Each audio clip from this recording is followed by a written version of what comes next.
से L&T finance इसके numbers आए हैं, मुनाफे में अच्छी ग्रोथ दिखी है, NII भी बढ़कर आई है। आइए कंपनी के MD एंड CEO दीनानाथ दुबाशी साहब हमारे साथ इस समय शो पर हैं तैयार।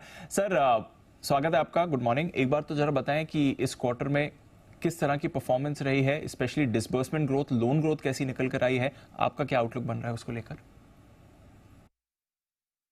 पहले तो आप देखिए the headline number of this quarter is 595 crore of profit, जो मतलब कोई भी हिसाब से बम्पर प्रॉफिट्स, राइट। हम बहुत बहुत क्वार्टर्स के बाद ये 600 लेवल पे पहुंचे हुए हैं, which is also when having practically सिर्फ retail business, which is good indicator. ये कैसे हुआ है? वन, तो it has happened with very strong disbursements. 13,500 crore का डिसबर्समेंट, जो सेकेंड क्वार्टर जो नॉर्मली वीक क्वार्टर होता है, वो हमारा स्ट्रॉन्गेस्ट एवर क्वार्टर रहा है। Second is very strong NIMs plus fees, record level की निम्स प्लस फीस रही है 12.12% पे, और जो which has come out of two things कि वन, कि कॉस्ट ऑफ फंड्स काफी कंट्रोल में रहा है, और दूसरा हमारा प्रोडक्ट मिक्स अच्छा रूरल की तरफ, रिटेल की तरफ गया है, जिससे निम्स प्लस फीस अच्छे हुए हैं। और तीसरी बात is credit quality, asset quality पे बहुत strong control by good underwriting, early collection, zero DPD collection and strong collection team collecting back if the asset has phloem. इससे क्रेडिट कॉस्ट बहुत कंट्रोल में है, continuously quarter on quarter reduction दिखा रहे हैं। Sir, पर एक कंसर्न है पूरे फाइनेंशियल सिस्टम के लिए है, NBFCs और स्पेशली जैसे आपने कहा रिटेल लोन ग्रोथ पर, कि जो पर्सनल लोन ग्रोथ का सेगमेंट है वहां पर थोड़े कंसर्न्स आए हैं। आपका भी कंपनी का एक्सपोजर यहाँ पर है, जरा इसके बारे में बताइए कि यहाँ पर आगे स्ट्रेस आ सकता है क्या? इस समय इश्यूज हैं क्या? रिकवरी में कुछ इश्यूज आ रहे हैं, कुछ डिलेज आ रहे हैं, कुछ रीफाइनेंसिंग रिक्वेस्ट आ रही है, कैसे देख रहे हैं आप इस सेगमेंट का एक्शन? बिल्कुल है, लेकिन ये थोड़ा डिटेल में देखना जरूरी है। हम कंप्लीटली अग्री करते हैं कि सर्टन सेक्शंस में ओवर लिवरेजिंग हो रहा है और स्ट्रेस है। ओके, पहली बात तो ये कहना तो चाहूंगा कि हमारे 70,000 करोड़ क्लोज की रिटेल बुक में ये 5,500, तो it's not a big portion as of, so that is number one. But हमारे एम्बिशंस है ग्रो करने के। now यहाँ देखना पड़ेगा कि स्ट्रेस कौन से सेगमेंट में डेवलप हो रहा है।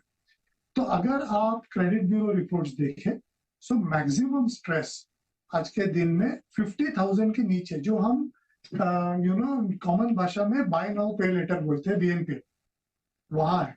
वहां क्रेडिट कॉस्ट 9-10% टच कर रहे हैं, whereas in higher ticket size credit costs are quite limited to 2.5-3%, right?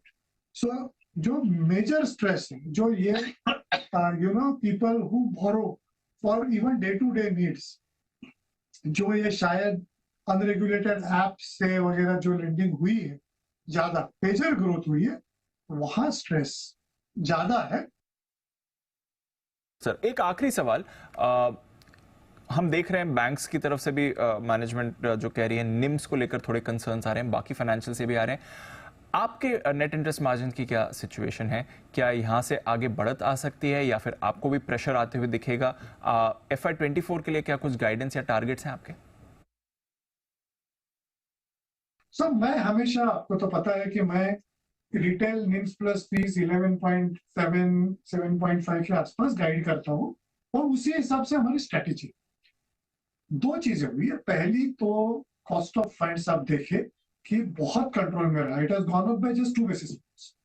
उसका कारण यह है कि हमारा जो रूरल लेंडिंग है वो काफी हद तक प्रायोरिटी सेक्टर बोरोइंग के लिए एलिजिबल है, और उसके हिसाब से रिलेटिवली चीपर फंड्स बैंक से बोरो करके हम हमारी कॉस्ट ऑफ फंड्स कंट्रोल में रख पाते हैं। ओके, ये एक फैक्टर है। दूसरा फैक्टर यह है कि हमारा प्रोडक्ट मिक्स नेचुरली, जैसे होलसेल कम हो रहा है, वैसे product mix is moving more to high yield, good healthy yield products, कि जैसे रिटेल की तरफ जाएगा, जैसे रूरल बढ़ रहा है स्ट्रांगली, वैसे वो निम्स बढ़ रहे हैं। So it is not so much कि हमने बहुत ज्यादा चार्ज कर लिया, पास ऑन कर दिया, ऐसे कुछ नहीं है। Simply good control on cost of funds and product mix change